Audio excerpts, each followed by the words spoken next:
Ocurrió hace 150 años. Tres hermanas de una humilde barriada de Nueva York, Arcadia, Hightsville, empezaron a jugar a una especie de broma infantil. Ocurría en el sótano de su propia vivienda, un lugar húmedo, lleno de desperfectos, de desconchones. En uno de ellos se oían sonidos. Todo empezó, como digo, como una especie de entretenimiento. Sonidos como estos. Con el tiempo, los expertos en parapsicología los llamaron raps, golpes que decían algo, que tenían un mensaje. Aquellas tres niñas, entre 14 y 9 años, empezaron a charlar con esa entidad, con esos golpes. Uno era sí y dos significaba no. Mucha gente no les creyó, pensó que era casi una atracción de feria, pero con el tiempo hubo un macabro hallazgo que dio la vuelta al mundo. Ellas, esas niñas, ¿quién iba a creerlas?, decían que se habían comunicado con un espíritu, con una especie de viajero asesinado en ese mismo lugar.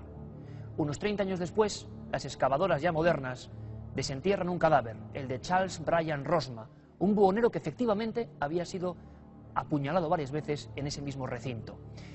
La noticia corrió como la pólvora y así empezó a hablarse de espiritismo. ¿Quién no ha oído hablar de este fenómeno? ¿Quién en sus ratos libres, casi ociosos, en la juventud, ha empezado a hacer la llamada tabla Ouija, a intentar conectar con algo? Casi siempre, como digo, de forma absolutamente inocente e inconsciente. Y digo esto porque el espiritismo ha tenido más de una víctima. Quizá la última, la más conocida, el caso más estremecedor, tuvo lugar en Madrid, en una barriada como Vallecas, en una casa como cualquiera otra, una persona como cualquier televidente de cuarto milenio. Estaba aficionándose al espiritismo cada vez más, cada vez con más obsesión. Al final esa muchacha, Estefanía Gutiérrez Lázaro, 18 años, perdió la vida en extrañas circunstancias. Ese caso es importante y queremos traerlo aquí porque la Policía Nacional intervino. Quiero presentarles a José Manuel Sánchez, comisario jefe del Distrito Centro de Madrid. José Manuel, bienvenido. Bien hallados. Tú has oído hablar mucho de este caso, por supuesto, pero no es el único. La Policía Nacional ha intervenido, habéis intervenido en otras ocasiones, en casas donde pasaban cosas inexplicables. Creo que cuando alguien tiene una situación de crisis, tiene un problema, afortunadamente para nosotros, confía en la policía, nos llama. Entonces nosotros vamos allí y lo que hacemos es constatar lo que vemos, aunque a veces nos resulta inexplicable, como es el caso este, que al final el inspector que interviene diciendo, aquí ha ocurrido esto, realmente ha ocurrido esto. Para mí es inexplicable, pero lo cierto es que ha ocurrido. Nosotros dejamos constancia de esto para que después los investigadores o el juez o quien corresponda busquen las explicaciones a esto, pero es nuestro trabajo. Efectivamente, la Policía Nacional se ha enfrentado en varias ocasiones con lo que los expertos llamarían fenómenos poltergeist. Puertas que se abren y se cierran, un crucifijo que se gira 360 grados, una especie de garra de 3 dedos que atraviesa un póster de arriba abajo, lo que uno de los inspectores identifica como babas de un aspecto consistente y marrón que se crean en el propio aire y que bajan hasta el suelo. Todo eso ocurrió en esa casa una noche de noviembre de 1992. Lo excepcional de esta historia es que 4 inspectores dejan firmado un parte de intervención absolutamente asombroso. Pero la sorpresa ha ido aumentando. El equipo de Cuarto Milenio estuvo no en esa vivienda, sino en la que la familia ha podido adquirir. Por fortuna han podido dejar esa otra, en la calle Luis Marín, y han ido a otro hogar. Pero las voces, lo extraño, lo misterioso, parece que no quiere abandonarles, parece que sigue ahí, presente, ligada a esa familia. La duda ¿es el lugar el que provoca estos fenómenos? ¿Son la mente de esas personas los generadores de este misterio? Me gustaría que escuchasen muy atentamente el siguiente documento. Es un documento sonoro. Algunos lo tildarían de psicofonía. Nosotros simplemente se lo mostramos. Es una voz sumamente angustiosa. Vamos a escucharla.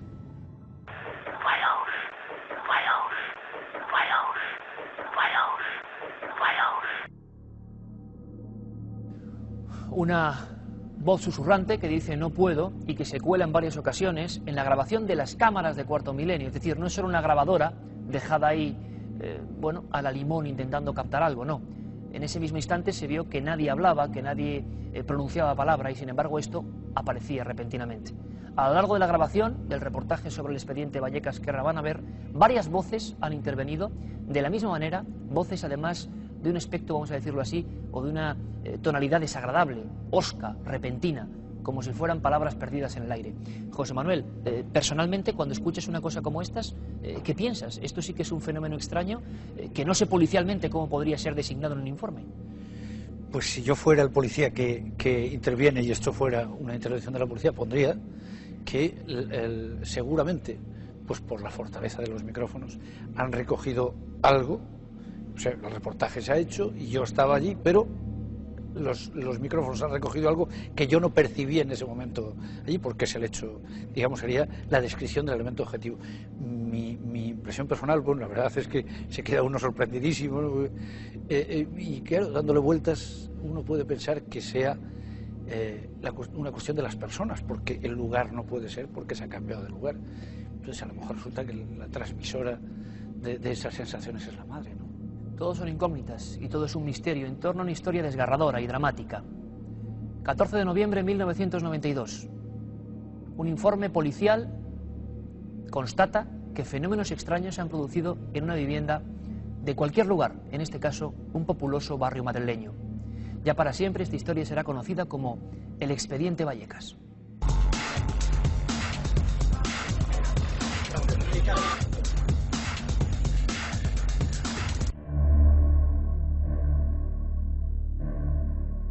Todo comenzó en marzo de 1990, cuando Estefanía Gutiérrez Lázaro, de 18 años, practicó el mal llamado juego de la Ouija junto a varias compañeras de instituto. Todo empieza cuando mi hija hace la Ouija en el colegio. Entonces entró la profesora, rompió la tabla y al romper la tabla el vaso tenía como humo.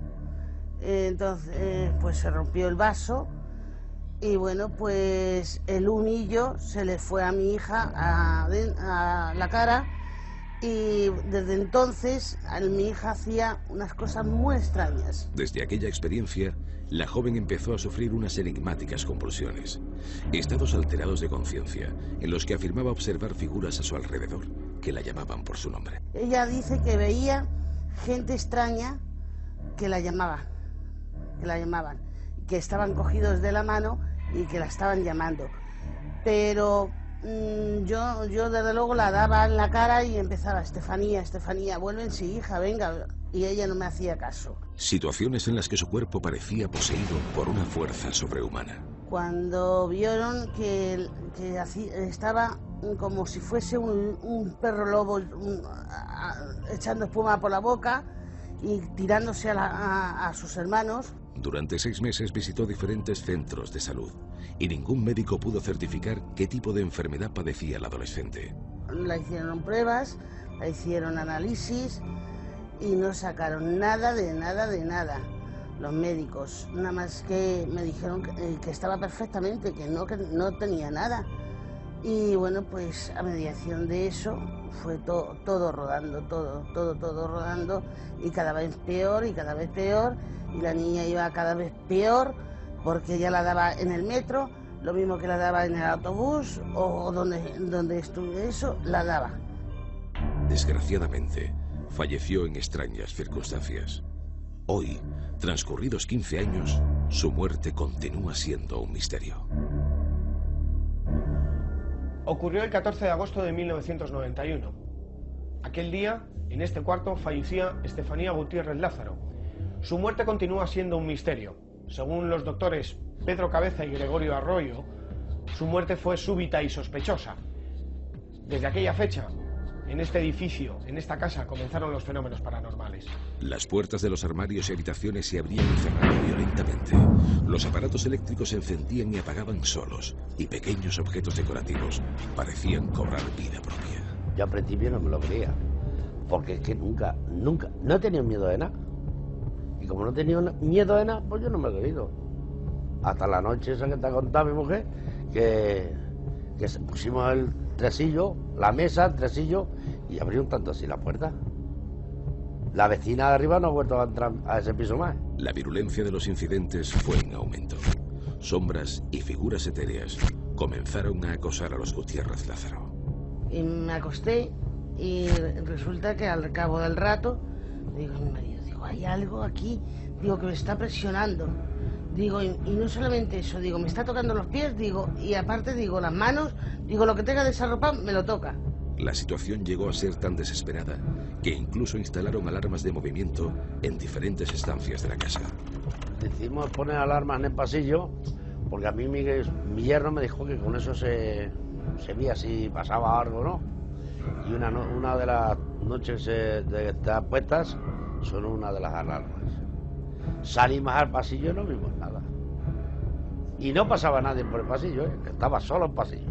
La agresividad de la fenomenología llegó a quedar patente cuando una fotografía ardió sin motivo aparente, dejando intactos el marco y cristal que la sujetaban.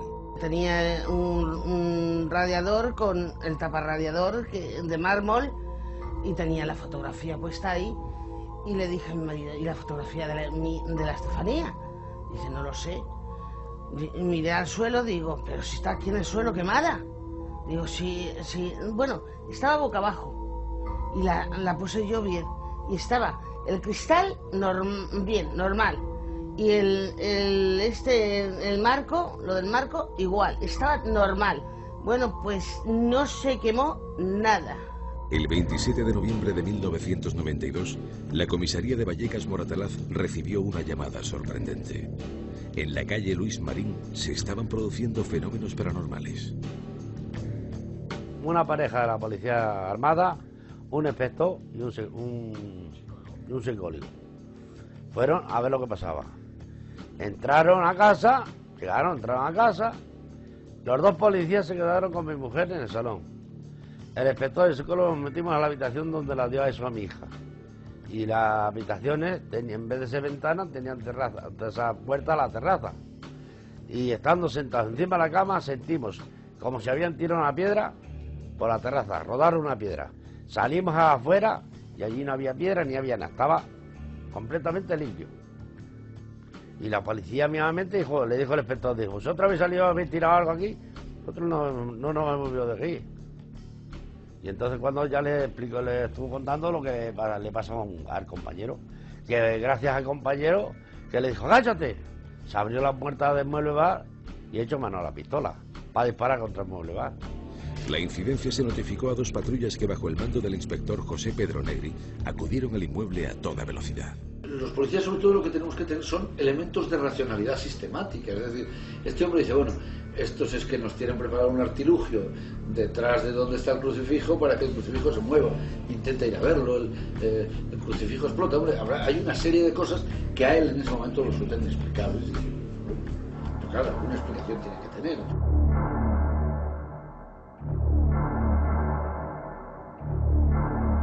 El resumen de lo acontecido aquella madrugada en aquel domicilio quedó reflejado en un informe oficial que ha pasado a los anales de la historia paranormal de nuestro país. Ningún otro caso ha superado el denominado desde entonces Expediente Vallecas. Llegan a presenciar una serie de fenómenos extraños, bastante inquietantes, que quedan reflejados en un expediente policial que quizás es un caso, se puede llamar un verdadero expediente X español, donde quedan esos fenómenos completamente reflejados. Desde hace 7 meses, la familia Gutiérrez Lázaro ha encontrado la tranquilidad tras vender su vivienda y mudarse a un nuevo hogar. Desde que nos hemos venido el 6 de enero a esta casa, esto es el cielo. Pero, ¿estarían produciéndose fenómenos inexplicables en el antiguo domicilio? Cuarto Milenio pudo entrevistar a los nuevos moradores de la supuesta casa encantada. Bueno, la señora cuando nosotros nos dijo que se había muerto una niña, algo así, que de noche escuchaban algo, pero nosotros pasamos nosotros no creemos de esas cosas.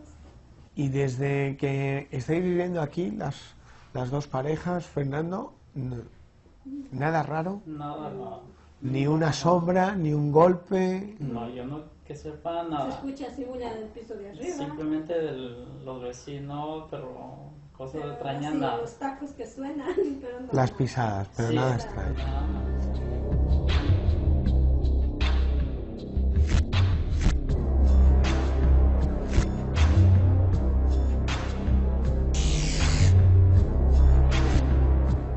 Y aún habrá quien siga llamando juego a la tabla Ouija. La verdad es que las víctimas se cuentan por decenas en Europa y en Estados Unidos.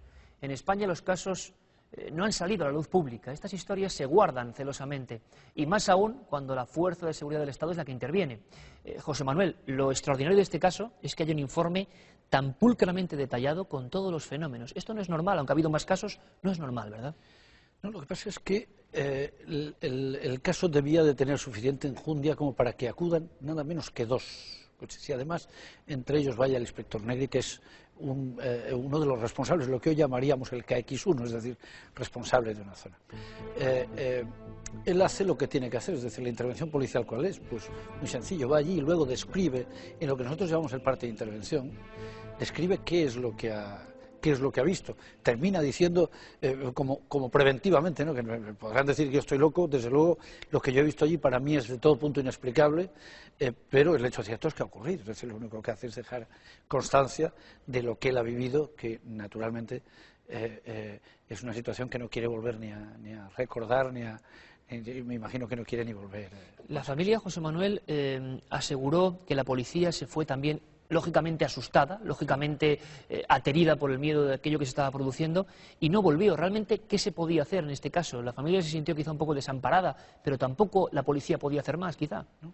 Lo único que puede hacer, yo me imagino que el trámite es el ordinario, llaman al 091 porque tienen una situación de crisis, nosotros enviamos una patrulla, la patrulla, esto es una elucubración mía, pero que seguro que se aproxima mucho a lo que fue la realidad, la patrulla llega allí, ve que efectivamente el asunto tiene importancia, dicen que venga venga otra gente, que venga alguien con más responsabilidad, y este que va con más responsabilidad pues se encuentra con todos estos movimientos, con un crucifijo que se le da vueltas, entonces él intenta buscar una explicación.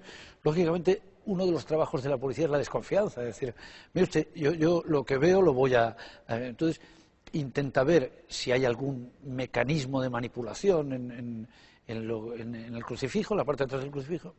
No lo encuentra. Para él hay una cosa, y es que ha ocurrido aunque no tenga explicación. Entonces lo describe, y todas las demás cosas que ha visto por allí las ha descrito, las cuenta, dice, bueno, pues ahora que vengan otros, ¿no? Para mí es inexplicable que vengan otros, que son los que tienen que investigar, y se terminó. Seguro que él hizo, o ellos hicieron su parte de intervención, luego se marcharon a casa, y hombre, les habrá, porque siempre estas cosas te dejan un pozo, ¿no? Les habrá dejado un pozo, pero realmente es que han hecho lo que tenían que hacer. Una historia de este tipo, José Manuel, lo hemos visto en otras fuerzas de seguridad del Estado, lo hemos visto en otras personas, obsesiona, no voy a decir perjudica, pero sí condiciona la vida de una persona que ha asistido a esto y que está en un entorno donde es difícil contarlo. ¿Esto ocurrió en este caso quizá también, José Manuel? Sí, parece que el inspector Negri, que a mí me gustaría localizar, y yo creo que localizaremos pronto, parece que dejó el 091, pues no sé si por otras cuestiones de servicio, pero de la misma manera que hay otras cosas dentro de la policía que te dejan muy marcado, ¿no? El ver un cadáver, el ver un asesinato, un acto terrorista, esto siempre te deja marcado. ¿Sabes qué hay dentro de nuestro trabajo? Hay una máxima, y es cuando alguien interviene en una situación muy dura, al menos durante un tiempo, se le aparta de esa situación. Es decir, un policía que tiene un enfrentamiento en la calle, y en ese enfrentamiento en la calle pues da lugar a que defendiéndose tenga que matar a una persona, normalmente durante un tiempo no está en ese mismo tipo de servicio que pueda dar lugar a enfrentamientos en la calle, porque lo quieras o no, siempre te deja la cabeza tocada, ¿no? Termina uno, como diríamos nosotros, medio grillado con estas cosas. Pues me imagino que una situación de esta naturaleza le deja mal por dos caminos. Primero, por la propia situación que ha vivido, y segundo, por una cosa más importante para él. ¿Qué pensarán mis compañeros cuando yo pongo estas cosas aquí? Pero es que tengo la obligación de ponerlas porque mi trabajo es reflejar lo que he visto, pero seguramente piensan que estoy como una cabra. Yo creo que en lo que es la minuta, en lo que es el parte de ocurrencias o el parte de incidencias, hay algunos aspectos que son puntos suspensivos, describe una cosa y pone puntos suspensivos, seguramente porque lo que ahí quería decir le resultaba demasiado fuerte, demasiado inverosímil, y entonces dije, mira, pongo puntos suspensivos o pongo un etcétera, como otros hechos. Habría que saber qué es lo que vivieron de verdad. ¿Qué es lo que vivieron de verdad? Da la impresión, como dice el comisario jefe del Distrito Centro de Madrid, José Manuel Sánchez, que hoy acompaña a toda la gente que está viendo Cuarto Milenio y que está ilustrando con terminología policial, demostrando que estos casos ocurren, que no son una fantasía. ¿Qué es lo que vivieron de verdad? Da la impresión de que se guardaron cosas quizá demasiado increíbles, incluso para personas avezadas en combatir el crimen y enfrentarse a lo extraño. Extrañas son las grabaciones que obtuvo nuestro equipo, lo repito. Me gustaría que escuchasen dos. Vamos a ponerlas seguidas. Es de nuevo una voz femenina, alguien que hace alusión a una mujer, Es sorprendente. Les aseguro que pocas veces un equipo de televisión ha tenido la suerte o el infortunio, según se mire ya a estas horas de la noche, de toparse con este tipo de inserciones extrañas, de voces que, bueno, ya decían Marconi y Edison en sus tiempos, querían construir un aparato que registrase las voces perdidas en el tiempo. ¿Son voces perdidas en el tiempo? Y si lo son, ¿qué quieren decirnos? ¿Por qué se han quedado esas y no otras? ¿Por qué dicen palabras como déjala, está tarada? Ojo, aún no hemos comenzado. Así, con ese tono, exactamente. Vamos a escucharlo.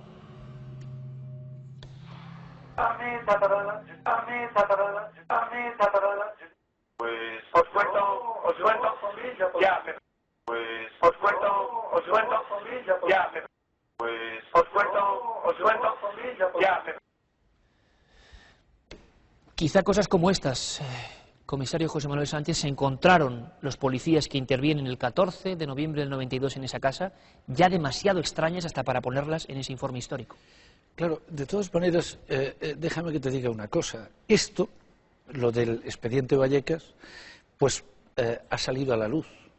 Pero ¿cuántos expedientes Vallecas hay en la comisaría? Esa es la pregunta, esa es la gran pregunta. Están registradas y están archivadas ahí al final porque no han tenido explicación ninguna, se ha hecho un archivo provisional del asunto, no ha habido ninguna otra referencia y entonces pues no ha salido aquí, pues porque vosotros habéis tenido conocimiento de ello y habéis, permíteme la expresión, hurgado en el asunto y os encontrasteis con un informe policial porque los propios padres os dijeron, la policía intervino y entonces, tirando del hilo, llegasteis a esto. Pero yo estoy seguro que en la comisaría de centro, mirando en el archivo ese enorme que tenemos ahí, junto con todos los papeles, o la multitud de papeles que hay, seguro que hay muchísimos partes de ocurrencias que nos llevarían a situaciones muy similares a lo que es el expediente Vallecas, pero muchas, y está ocurriendo todos los días. El otro día hablaba yo con unos compañeros y me decía un colega, dice, pues una cosa por el estilo pasó en Latina, en la comisaría de Latina, dice, lo que pasa es que